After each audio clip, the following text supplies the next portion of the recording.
Bonsoir à tous. La province de Hainaut, via son secteur éducation permanente et jeunesse, a créé une cellule consacrée au travail de mémoire.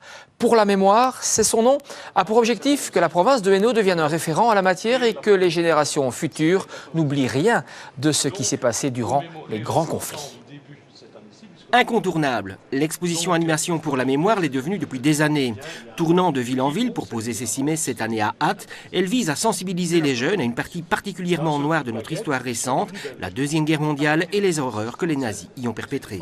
C'est une exposition, on peut dire unique, parce qu'il y a des objets, il y a des expositions, donc des panneaux, il y a des films, etc. qui viennent d'un peu partout. Ça vient du fort de Brendonck, ça vient du musée d'histoire, musée de la Résistance, pardon, ça vient du Mondanéum, enfin voilà, de l'Institut des vétérans. Il y a des objets qui viennent vraiment d'un peu partout.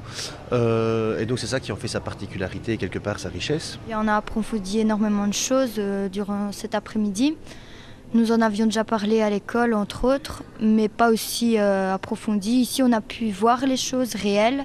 On a pu vraiment se faire une image de comment c'était auparavant, en fait. Comme tout ce qui était les armes, quoi, ou les tenues on a vu réellement ce que c'était. Un bête truc, les drapeaux aussi, c'était quelque chose qu'on ne nous avait pas dit, et ce qui est toujours bien à savoir. Mais l'une des originalités de cette exposition, c'est son aspect interactif à travers la reconstitution de l'ambiance d'un tribunal nazi. Nous demandons aux jeunes qui visitent l'exposition de se mettre dans la peau d'une personne qui a connu la déportation. Soit parce qu'elle était juive ou résistante ou tzigane ou Jéhovah, que sais-je. Et donc en fait, on a reconstitué quelque part un genre de tribunal d'époque. Et donc les jeunes doivent passer devant un juge. Et donc ils sont agressés verbalement, pas physiquement. Ils sont agressés verbalement. Et ils doivent comprendre quelque part pourquoi ils ont été arrêtés. Tout simplement parce qu'ils sont juifs ou résistants. Et donc c'est une partie interactive, ils ont un rôle vraiment à jouer. Et toutes les personnes en plus qu'ils représentent sont des destins réels, ce sont de vraies vies. C'est impressionnant, c'est sûr. Mais en même temps, on ne peut pas vraiment se mettre dans le personnage même. Car on est jeune, donc on a toujours ce petit principe d'avoir un petit sourire. On ne sait pas vraiment se mettre à 100% dans le rôle. Mais je pense que ça devait être nettement moins drôle à ce temps-là. Ouais, c'est vrai. Quand on est devant, on dirait, on a l'impression de rire. Mais ça ne vient pas tout seul. C'est comme ça. Nous, on n'était pas à leur place. C'est bien de faire une séance comme ça. L'expo n'est que l'un des aspects d'une nouvelle cellule créée par la province de Hainaut en 2014, Hainaut Mémoire. Après cette exposition-ci, nous avons développé une multitude d'autres projets. Nous travaillons dans les maisons de retraite, nous faisons des projets à la carte dans les écoles, dans certaines communes et ainsi de suite. Nous faisons des voyages mémoriels maintenant. Donc en fait, on s'est rendu compte qu'on développait énormément le sujet qu'est la mémoire. Et donc on s'est dit, pourquoi ne pas créer quelque chose d'officiel en province de Hainaut ?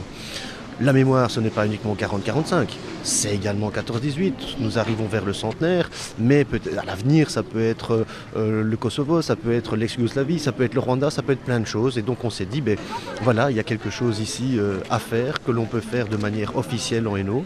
Et donc nous nous sommes quelque part lancés dans l'aventure. Et l'aventure se décline aussi, centenaire de la Première Guerre mondiale oblige, à travers de nouvelles animations. Nous allons faire quelque chose de différent. Je pense que chaque commune qui va s'atteler aux commémorations, vont faire essentiellement du local. Et nous, on a voulu justement prendre du recul par rapport à ça. Et on a fait quelque part, l'exposition va s'appeler « La Grande Guerre dans les grandes lignes ». C'est-à-dire que on va parler de la guerre 14-18, mais dans son ensemble, et pas justement uniquement l'aspect local. Bien sûr, il y aura quand même une partie qui est destinée au Hainaut. On va quand même expliquer ce qui s'est passé en Hainaut, mais on va aussi expliquer ce qui s'est passé en Belgique et aussi dans le contexte international. Si on n'appelle pas ça de la supracommunalité, la personne qui se trouve ici, venez, suivez-moi. Europalia Inde s'invite en ce moment à travers toute la Belgique, un festival qui trouve évidemment parfaitement sa place en province de Hainaut à travers une série de pratiques artistiques que nous vous proposons de découvrir ensemble la semaine prochaine. À très bientôt.